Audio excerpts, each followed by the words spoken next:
చెప్పేది అదే నీకు.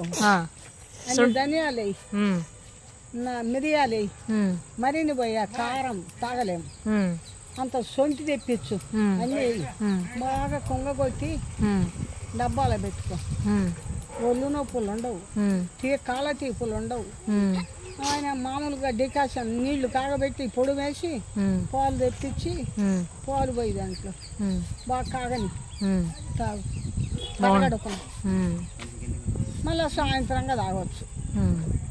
అన్నం తిన్నాక దాదాపు నీ కాళ్ళ తీపులు ఉండవు, కాళ్ళ నొప్పులు ఉండవు, తలనొప్పి ఉండదు, మనిషికి మొహం బీక్కపోదు, ఏడి చేయదు, అన్నిటికీ మంచి. అయితే పొద్దున్నే తాగాల, పరగడుకుని తాగాల. టిఫిన్ చేసుకున్నామని టిఫిన్ తిని అన్నం తిని తాగితే పని చేయదు. డాక్టర్లు పనికి రారంటారు నవ్వుతా మా ఇండ్ల కాడ. వాళ్ళ కాడికి పోతే డబ్బులు పోతాయి, నీ కాడ రూపాయి పోయేది లేదు. నువ్వే మాకు డాక్టర్ అక్క, నువ్వు వదిన పిన్ని అని ఇట్లా